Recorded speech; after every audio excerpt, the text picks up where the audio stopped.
விடிய ஆட்சியில் மளிகை பொருட்களின் விலை 40% உயர்ந்து மக்கள் அவதியுற்று வருவதாக அதிமுக பொதுச் செயலாளர் குற்றச்சாட்டு. ஓட்டைச்சட்டியாக இருந்தாலும் கொழுக்கட்டை வெந்தால் சரி என்ற நிலையில் ஆட்சி நடத்தி வருபவர்தான் ஸ்டாலின் என்றும் கழக பொதுச் செயலாளர் சாடல். அப்போ மளிகை கடைக்கார ஹோல்சேல் மளிகை கடைக்காரர் போய் மொத்த விற்பனை மளிகை கடைக்காரர் கேட்டேன் எவ்வளவு விலை ஏறி போச்சுன்னு. எல்லா அத்தியாவசிய பொருளும் 40% ஏறி போச்சுன்னு சொல்லுவாங்க. 40% ஏறி போச்சு. ஏங்க தொழிலும் இல்ல, வேலையும் இல்ல, வருமானம் இல்ல, ஆனா செலவு அதிகரிச்சிட்டது. இதுதான் திமுக ஆட்சியுடைய லட்சணம். ஆக மக்களை காப்பாற்ற தவறிவிட்டது. வீட்டு மக்களை சிந்தனை தான் எப்பொழுதும் ஓடுது. வீட்டு மக்களுடைய சிந்தனை தான் இன்றைய முதலமைச்சருக்கு எப்பொழுதும் நினைவில் இருக்கிறது. நாட்டு மக்களை பற்றி கவலை இல்லை. ஆக நாட்டு மக்களை பற்றி கவலைப்படாத முதலமைச்சருக்கு இந்த தேர்தலில் தகுந்த பாடத்தை புகட்டுங்கள் என்று அன்போடு வாக்காளர் மக்களை பொதுமக்களை கேட்டுக்கொள்கின்றேன். இதுல ஒரு பழமொழி சொல்லுவாங்க, ஓட்ட சட்டியா இருந்தாலும் கொள்ளுக்கட்டை வெந்தால் சரி. அப்படித்தான் ஸ்டாலின் நினைக்கிறார். ஜிஎஸ்டியால் பாதித்த திருப்பூர் ஏற்றுமதி தொழிலுக்கு சலுகைகள் பெற்றுத்தர நாடாளுமன்றத்தில் அதிமுக நடவடிக்கை எடுக்கும். திருப்பூர் பொதுக்கூட்டத்தில் அதிமுக பொதுச் செயலாளர் எடப்பாடி கே பழனிசாமி உறுதி. ஜிஎஸ்டி ஏற்றுமதி நிறுவனங்கள் இன்றைக்கு பாதிப்பு ஜிஎஸ்டியால. இதுவும் இந்த மத்திய அரசினுடைய கட்டுப்பாட்டில் இருக்கிறது ஜிஎஸ்டி. இதனால் இந்த தொழில்கள் கடுமையாக பாதிக்கப்பட்டிருக்கிறது. இதில் சில மாற்றங்களை கொண்டு வர வேண்டும் என்று தொழில் அதிபர்கள் இந்த நிறுவனத்தை சேர்ந்தவர்கள் கோரிக்கை வைத்திருக்கிறார்கள். அந்த கோரிக்கையும் நாடாளுமன்றத்தில் எழுப்பி இந்த ஜிஎஸ்டியில் எந்த அளவுக்கு சலுகைகள் பெற்று தர முடியுமோ, இந்த ஜிஎஸ்டி மூலமாக எந்த பாதிப்பும் இல்லாமல் இந்த தொழில் சிறப்பாக நடைபெறுவதற்கு எங்களுடைய வெற்றி வேட்பாளர் வெற்றி பெற்று உங்களுடைய குரல் நாடாளுமன்றத்தில் ஒலித்து இதற்கும் தீர்வு காணப்படும். அதிமுக ஆட்சியில் டாலர் சிட்டியாக இருந்த திருப்பூர் விடிய ஆட்சியில் டல் சிட்டியாக உள்ளது என அதிமுக பொதுச் செயலாளர் விமர்சனம். மீண்டும் தொழில்துறை புத்துயிர் பெற நடவடிக்கை எடுக்கப்படும் என்றும் கழக பொதுச் செயலாளர் உறுதி. அதிமுக ஆட்சியில் டாலர் சிட்டி என்ன டாலர் சிட்டி மாதிரி இருந்தது. விடியா திமுக ஆட்சியில் டாலர் சிட்டி, ஸ்டாலின் ஆட்சியில் டல் சிட்டி ஆகி போச்சு. டாலர் சிட்டி டல் சிட்டியா காட்சி அளிக்குது. அந்த அளவுக்கு இந்த தொழில் சரிவடைந்து இந்த தொழில் நிறுவனத்தை சேர்ந்தவர்கள் கடும் பாதிப்புக்குள்ளாகிறாங்க. இந்த தொழிலில் ஈடுபட்டுகின்ற தொழிலாளர்கள் வேலை இழக்கக்கூடிய அபாய நிலையிலே இன்றைய சூழ்நிலை இருந்து கொண்டிருக்கிறது. இதற்கெல்லாம் முடிவு கட்ட வேண்டும் என்று சொன்னால் அனைத்து இந்திய அண்ணா திராவிட முன்னேற்ற கழக ஆட்சி தமிழகத்திலே உங்களால் உருவாக்கப்பட வேண்டும். திமுக ஆட்சிக்கு வரும்போது எல்லாம் மின்வெட்டு வருவது புதிதல்ல என அதிமுக பொதுச் செயலாளர் எடப்பாடி கே பழனிசாமி விமர்சனம். அதிமுக ஆட்சியில் மின்கட்டணத்தை உயர்த்தாமல் தடையில்லா மின்சாரம் வழங்கப்பட்டதாக பெருமிதம். தமிழகத்துடைய முதலமைச்சர் பொறுப்பேற்கின்ற பொழுது சவால் விட்டாங்க. நான் முதலமைச்சர் பொறுப்பேற்று 3 ஆண்டு காலத்தில் தமிழகத்தில் மின் தடையில்லாம பார்த்துக்கிறேன். 3 ஆண்டு காலத்தில் தடையில்லா மின்சாரத்தை கொடுத்தோம். எந்த அளவுக்கு தேவையோ அந்த அளவுக்கு உற்பத்தி பெருக்கி கொடுத்தோம். எந்த அளவுக்கு தேவையோ அந்த அளவுக்கு வெளிமாநிலத்திலிருந்து மின்சாரத்தை கொள்முதல் செஞ்சு நம்முடைய மாநில மக்களுக்கு தொழிற்சாலைகளுக்கு தடையில்லா மின்சாரம் கொடுத்த அரசாங்கம் அதிமுக அரசாங்கம். மின்கட்டணத்தை உயர்த்தல, தொழிற்சாலைக்கு தேவையான மின்சாரத்தை கொடுத்தோம், விவசாயிகளுக்கு தேவையான மின்சாரத்தை கொடுத்தோம். எல்லா வகையிலும் வீடுகளுக்கு தடையில்லா மின்சாரத்தை கொடுத்த அரசாங்கம் அதிமுக அரசாங்கம். இதயம் புரட்சி தலைவர் அம்மா இருக்கின்ற பொழுது அப்படிப்பட்ட ஒரு அற்புதமான ஒரு செயல்பாட்டை கொண்டு வந்து மக்களிடத்திலே நன்மதிப்பை பெற்ற கட்சி அதிமுக கட்சி, அதிமுக அரசாங்கம். எப்பொழுதெல்லாம் திராவிட முன்னேற்ற கழக ஆட்சி தமிழகத்துக்கு வருகிறதோ அப்பொழுதெல்லாம் தொழிற்சாலைக்கு மின்வெட்டு வரும். இன்றைக்கு வீடுகளுக்கு பயன்படுத்துகின்ற கரண்டும் மின்வெட்டு வரும். இது திமுக ஆட்சியில் காண்பது புதிதல்ல. ஏற்கனவே இப்படிப்பட்ட நிலைமை தான். ஏதோ துரதிருஷ்டமா திரு ஸ்டாலின் முதலமைச்சர் ஆயிட்டாரு. இதையெல்லாம் சந்திக்க வேண்டிய நிலையில நாம் இருக்கின்றோம். நாடாளுமன்ற தேர்தலையொட்டி ஆரணி மற்றும் திருவண்ணாமலை தொகுதிகளில் அதிமுக பொதுச் செயலாளர் இன்று சூறாவளி பிரச்சாரம். அதிமுக வெற்றி வேட்பாளர்களை ஆதரித்து வாக்கு சேகரிக்கிறார். தமிழகத்தில் பிறை தென்பட்டதை தொடர்ந்து ரம்ஜான் பண்டிகை கொண்டாட்டம். ரம்ஜான் பண்டிகைக்கென இஸ்லாமியர்கள் சிறப்பு தொழுகை. ஈகை திருநாளை இன்பமுடன் கொண்டாடும் இஸ்லாமிய பெருமக்களுக்கு அதிமுக பொதுச் செயலாளர் வாழ்த்து. நபிகள் நாயகத்தின் போதனைகளை பின்பற்றி வாழ்ந்திட உறுதி ஏற்போம் என வாழ்த்து செய்தி. விடியா திமுக ஆட்சியில் பள்ளி மற்றும் கல்லூரி மாணவர்கள் போதைப் பொருளுக்கு அடிமையாகி உள்ளனர். நாமக்கல் அருகே நடைபெற்ற தேர்தல் பிரச்சாரத்தின் போது முன்னாள் அமைச்சர் தங்கமணி குற்றச்சாட்டு. போதைப் பொருள் எளிதிலே கிடைக்கின்ற அளவுக்கு இந்த ஆட்சி நடந்து கொண்டு இருக்கின்றது. கடந்த காலத்திலே கருணாநிதி சாராய கடையை திறந்து விட்டார். இப்பொழுது ஸ்டாலின் போதைப் பொருளை திறந்து விட்டார்கள். பள்ளியிலே படிக்கின்ற மாணவர்களிலிருந்து கல்லூரியிலே படிக்கின்ற மாணவர்கள் வரை இன்று கஞ்சா போதைக்கும் மற்ற போதைகளுக்கும் அடிமையாகின்ற ஒரு ஆட்சியாக ஸ்டாலின் ஆட்சி நடைபெற்றுக் கொண்டு இருக்கின்றது. ஒருபுறம் போதைப் பொருள் என்றால் இன்னொரு புறம் லாட்டரி டிக்கெட்டை விட்டுவிட்டார்கள். ஆரணி தொகுதி அதிமுக வெற்றி வேட்பாளர் கஜேந்திரனை ஆதரித்து செஞ்சியில் முன்னாள் அமைச்சர் சி வி சண்முகம் தீவிர பிரச்சாரம். விடியா திமுக ஆட்சியிலும் மத்திய பாஜக ஆட்சியிலும் வேலைவாய்ப்பு இல்லாமல் இளைஞர்கள் பாதிக்கப்பட்டுள்ளதாக விமர்சனம்.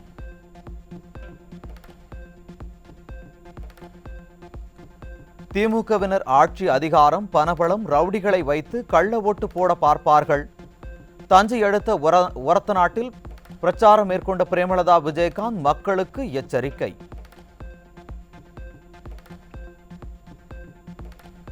நமது வீட்டுக்கு திருட வருபவர்களை கூட நம்பலாம், ஆனால் திமுகவினரை மட்டும் நம்பாதீங்க. விழுப்புரத்தில் நடைபெற்ற அதிமுக பிரச்சார பொதுக்கூட்டத்தில் கழக கொள்கை பரப்பு இணை செயலாளர் விந்தியா கிண்டல். தமிழக அணைகளில் நீர் இல்லாததால் நீர் மின்சார உற்பத்தி 617 கோடி யூனிட்டுகளில் இருந்து 320 கோடி யூனிட்டாக சரிவு. விடிய ஆட்சியில் அணைகளை முறையாக தூர்வாராததால் மின் உற்பத்தி பாதிப்பு, மின் தட்டுப்பாடு ஏற்படும் அபாயம்.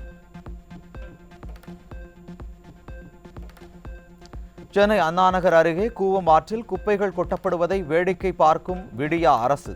குப்பைகள் தொடர்ந்து கொட்டப்படுவதால் ஆற்றில் அடைப்பு ஏற்பட்டு வெள்ளப்பெருக்கு ஏற்படும் அபாயம்.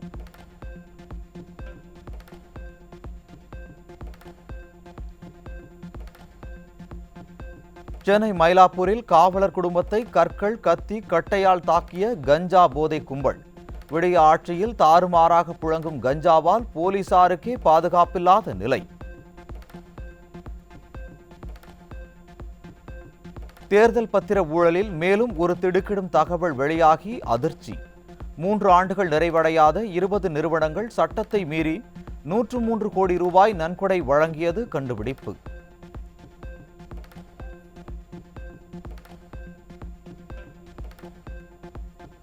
மூன்று ஆண்டுகள் நிறைவடையாத கம்பெனியுடன் 7 கோடி ரூபாய் நன்கொடை பெற்ற விடியா திமுக. தேர்தல் பத்திர விவகாரத்தில் மேலும் ஒரு திடுக்கிட வைக்கும் ஆதாரம் அம்பலம்.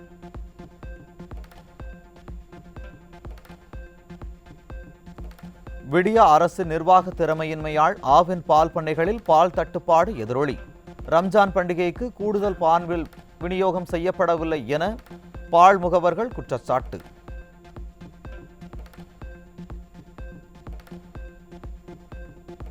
திருப்பத்தூர் மாவட்டம் ஆம்பூர் அருகே தேர்தல் விதிமுறைகளை மீறி சிறுமிகள் மற்றும் இளைஞர்களை வைத்து குரூப் நடனம் ஆட வைத்து திமுகவினரின் செயலால் 1 மணி நேரத்திற்கும் மேலாக போக்குவரத்து பாதிக்கப்பட்டதால் வாகன ஓட்டிகள் அவதி.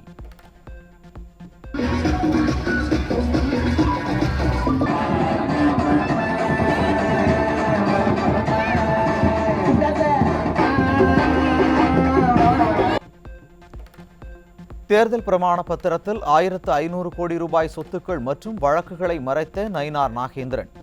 நெல்லை நாடாளுமன்ற தொகுதியில் தேர்தலை ரத்து செய்ய கோரி உயர்நீதிமன்ற மதுரை கிளையில் வழக்கு.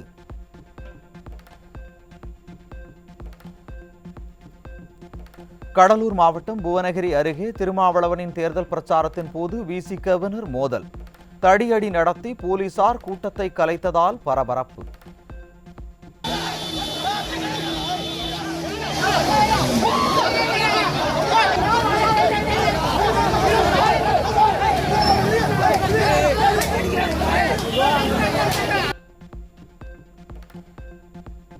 புதுக்கோட்டை மாவட்டம் அம்மன்குறிச்சியில் காங்கிரஸ் நாடாளுமன்ற வேட்பாளர் கார்த்தி சிதம்பரத்தை நீங்கள் யார் என கேட்ட வாக்காளர்.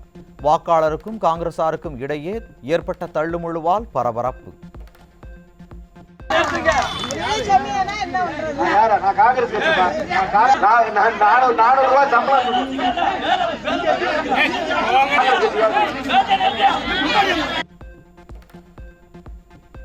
சிவகங்கை மாவட்டம் தேவக்கோட்டை அருகே பிரச்சாரத்தில் ஈடுபட்டிருந்த கார்த்தி சிதம்பரத்தை கண்டித்து சொந்த கட்சியினரே கோஷம்.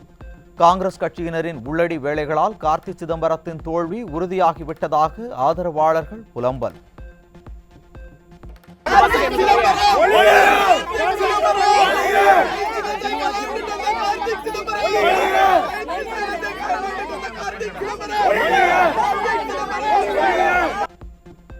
ராணிப்பேட்டை மாவட்டம் அரக்கோணத்தில் தேர்தல் பிரச்சாரத்தில் காங்கிரஸைச் சேர்ந்த இரு பிரிவினரிடையே கோஷ்டி மோதல். கோஷ்டி மோதலில் காயமடைந்த காங்கிரஸ் நிர்வாகிகள் அரக்கோணம் அரசு மருத்துவமனையில் அனுமதிக்கப்பட்டு சிகிச்சை. சேலம் மாவட்டம் மேட்டூர் வலதுகரை வாய்க்காலில் கூடுதல் நீர் திறந்துவிடக் கோரி விவசாயிகள் ஆர்ப்பாட்டம். விடியா திமுக அரசு நாடாளுமன்ற தேர்தலையொட்டி கண் துடைப்பிற்காக தண்ணீரை திறந்துவிட்டதாக குற்றம் சாட்டிய விவசாயிகள் தேர்தலை புறக்கணிக்கப் போவதாக அறிவிப்பு.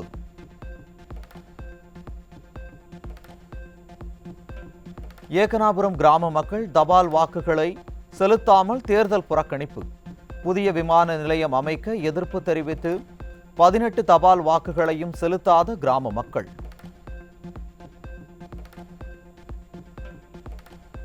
ராமநாதபுரம் அருகே மழைக்காலங்களில் ரயில்வே சுரங்கப்பாதையில் நீர் தேங்கி அவதிக்குள்ளாவதாக கூறி 4 கிராமங்களைச் சேர்ந்த மக்கள் கருப்பு கொடியுடன் கண்டன ஆர்ப்பாட்டம்.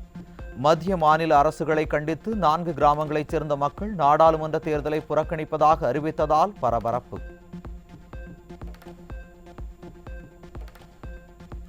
ஈரோடு சூரம்பட்டியில் இயங்கி வரும் டாஸ்மாக் கடையை அகற்றக் கோரி பலமுறை பொதுமக்கள் கோரிக்கை விடுத்தும் கண்டுகொள்ளாத விடியா திமுக அரசு.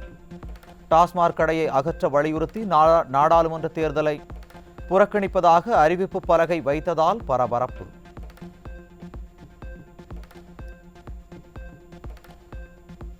தேர்தல் புறக்கணிப்பு என அறிவிப்பு வெளியிட்டவர்களின் மாவட்ட தேர்தல் அதிகாரி பேச்சுவார்த்தை நடத்தி வாக்களிப்பு உறுதி செய்ய வேண்டும். தமிழ்நாடு தலைமை தேர்தல் அதிகாரி சத்யபிரதா சாஹூ வலியுறுத்தல். சென்னையில் மாநகர பேருந்தை நிறுத்துவது தொடர்பாக மாணவிக்கும் ஓட்டுநருக்கும் இடையே தகராறு. மாணவியை தகாத வார்த்தைகளால் திட்டி தாக்கி ஆடையை பிடித்து இழுத்த மாநகர பேருந்து ஓட்டுநர் மீது வழக்கு பதிவு. அடுக்குமாடி குடியிருப்பில் உள்ள பொது மின் மீட்டருக்கு வணிக ரீதியான கட்டணம் நிர்ணயித்திருப்பதற்கு எதிர்ப்பு. ஒரு யூனிட் மின்சாரம் 8 ரூபாய் முதல் 13 ரூபாய் வரை உயர்ந்துள்ளதாக மக்கள் குற்றச்சாட்டு. வெளியே கரண்ட் வேற ஜாஸ்தி வாங்குறாங்க, உள்ள அது படிக்கட்டில் வேற ஜாஸ்தி, அப்புறம் மோட்ரு போட்டு அதுக்கு தனியாக காசு. எங்களால் என்ன பண்ணுறதுனே புரியல. இப்போதைக்கு வாங்குகிற சம்பளமும் அப்படியே கரண்ட்டுக்கே கொடுக்குற மாதிரி தான் இருக்குது. அதில் வேறு டேனேஜ் ஏற்றிட்டாங்க, வீட்டு வரி ஏற்றிட்டாங்க. எங்களால் குடும்பம் நடத்த முடியுமா? நடுத்தரில் இருக்கணும், மனே தெரியல. கன்னியாகுமரி மாவட்டம் கொல்லங்கோடு பத்ரகாளியம்மன் கோவிலில் கோலாகலமாக நடைபெற்ற தூக்க நேர்ச்சை நிகழ்வு. கேரள மாநிலத்தைச் சேர்ந்தவர்கள் உட்பட பல்லாயிரக்கணக்கான பக்தர்கள் பங்கேற்பு.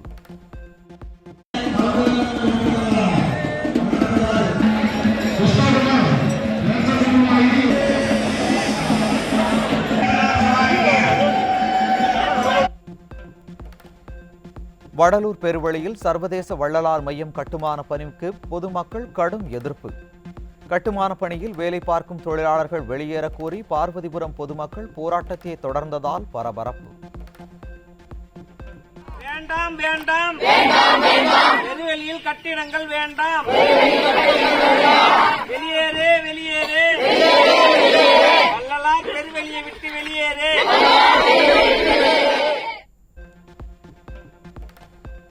நீலகிரி மாவட்டம் உதகையில் மார்லிந்து அணையின் நீர்மட்டம் குறைந்ததால் குடிநீர் தட்டுப்பாடு ஏற்பட்டு பொதுமக்கள் கடும் அவதி. விடியா திமுக அரசு மற்றும் நகராட்சி நிர்வாகம் முன்னெச்சரிக்கை நடவடிக்கை எடுக்கவில்லை என பொதுமக்கள் குற்றச்சாட்டு.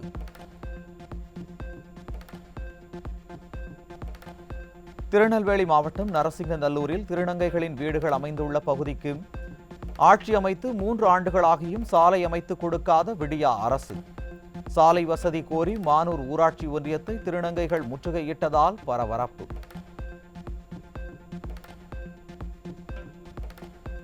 சிவகங்கை நேரு பஜார் பழைய மருத்துவமனை அருகே மதுபோதையில் அரை நிர்வாணத்தில் விழுந்து கிடப்பவர்களால் குடியிருப்பு வாசிகள் அச்சம்.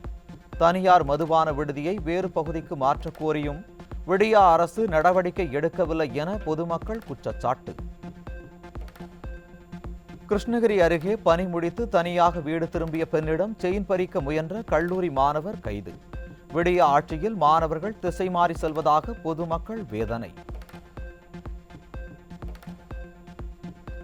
கன்னியாகுமரி மாவட்டம் செட்டிக்குளத்தில் காரில் யானை தந்தத்தை கடத்தி வந்த 2 கைது.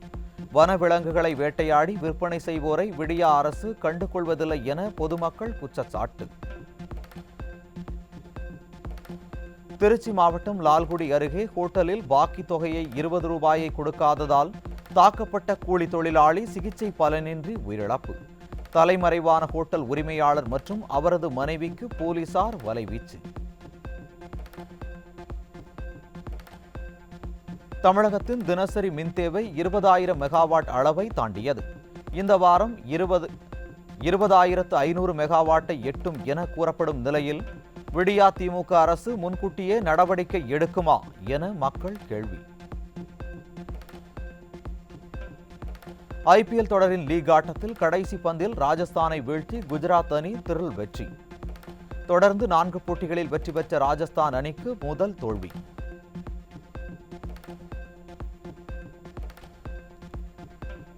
IPL தொடரின் 25வது லீக் ஆட்டத்தில் மும்பை பெங்களூரு அணிகள் இன்று மோதல். ஹாட்ரிக் தோல்வி கண்டுள்ள RCB அணி வெற்றி பாதைக்கு திரும்புமா என ரசிகர்கள் எதிர்பார்ப்பு.